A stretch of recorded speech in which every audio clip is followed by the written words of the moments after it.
Welcome to Know For Your Equity. In the last 3 lessons, we've been talking to veteran startup attorney Mike LaPlante from Perkins Coie as he breaks down a Series A term sheet. In this lesson, we'll finish up the term sheet with the final 2 agreements, the right of first refusal and the voting agreement. Let's get into it.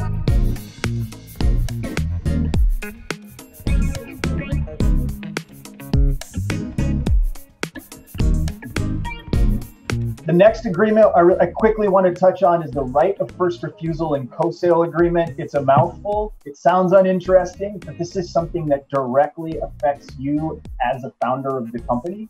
The entire purpose of this agreement is to place restrictions on your ability to sell your stock. This is ubiquitous in financings. You're not going to get away from it altogether.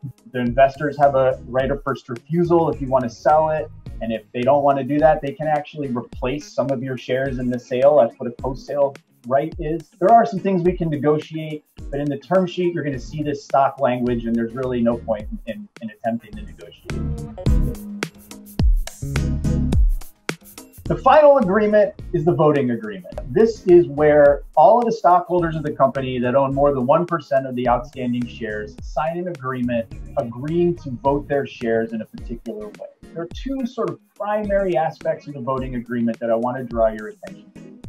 The first one I'm only going to touch on quickly, which is a drag-along right. The drag-along right is basically there for administrative ease. And what it says is, look, if a majority of the common holders and a majority of the preferred holders and the board of directors all approve a sale of the company, everybody signed this agreement agreeing to vote their shares in favor of that sale. That way you don't have to spend a lot of worry trying to track down and convince some minor stockholder to sign and approve the purchase agreement. It's good for the founding team as well as the investors, so you want it in there. The big point that I want to touch on is the board structure.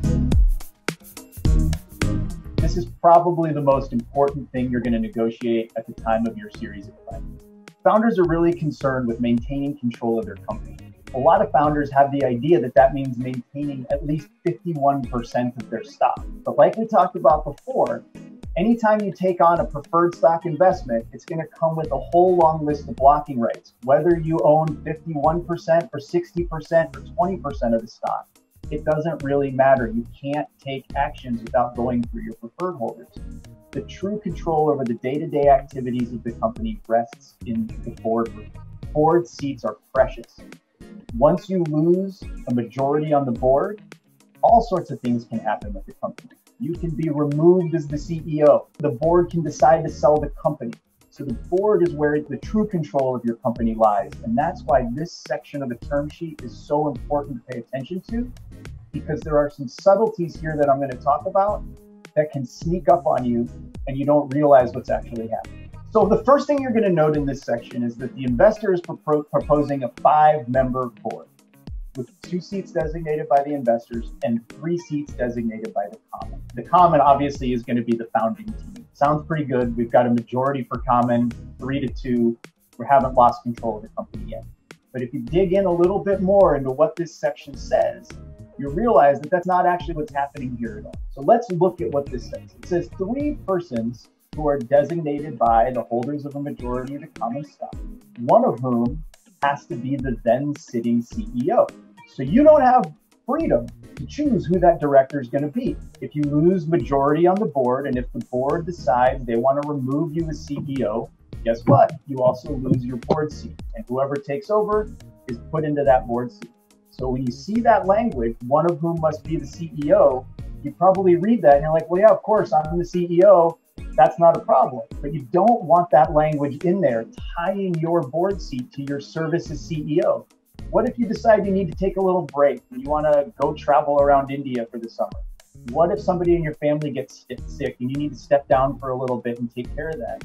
If this board seat is tied to your service as CEO, you lose your board seat as soon as you step down, even if you just step into a different role at the company. That's a very common one you want to look out for. You want a pure common seat, not a common seat that has to be whoever the CEO happens to be at the time. The next 2 here, this is a requirement that these common directors be independent directors that are approved by the rest of the board. Again, it's called a common seat, but you don't have control over who gets that seat. With the structure of this board, the way that it's set up, with 3 common seats, one of which must be the CEO, one of which must be an independent director that's approved by the rest of the board, you're really only getting 1 true common seat, not 3. If the investors decide they want to block whoever you're trying to appoint as your independent, if you have to step down, all of a sudden you've got 1 seat on a 5-person board. You want to fight pretty hard to have your common seats be pure common seats with no requirements on who that has to be. So you have the freedom to appoint whoever you want to those seats. Obviously, you want to maintain control of the board, a majority as well. This fund is asking for 2 seats on the board in a Series A. That's a little unusual. You probably want to push back on that and say you're only 1 seat. If you need to have a second person in the room, we can do that in a non-voting observer capacity. So we went through the 5 agreements. That's the charter, the stock purchase agreement, the investors' rights agreement, the right of first refusal and co-sale agreement, and the voting agreement. Then we've got this other matters section down at the bottom. The thing I want to highlight here is something that seems completely harmless, but it's something that you really, really want to pay attention to, and that's the vesting on your founder stock. If you see what this investor's done here, all that they've said is that the existing vesting terms of the founders are to be reviewed in diligence. It seems harmless. We're just going to take a look at it, right? Whenever I negotiate a term sheet on behalf of my clients, I strike this language. The reason I highlighted it is that this is sort of a signal from the investors that if they don't like what they see on your vesting schedule, they're going to ask you to revest, assuming that we're doing a Series A round here and that you aren't that far into your vesting schedule. When I'm representing a company, I like to make it clear up front that if you're not that far into your vesting schedule, we're not going to revisit it at this time.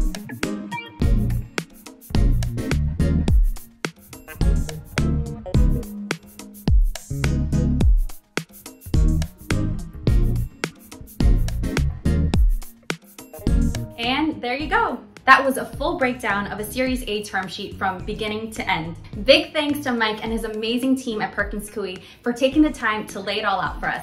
Great to see you, Mike. Thanks again. Thanks for having me, Sophie. It was awesome. To see the rest of the term sheet breakdown, just click the links in the description down below. Or head over to our website for all kinds of resources to help you build your startup. As always, thanks so much for watching No Fear Equity. We hope you found it helpful, and we'll see you on the next one.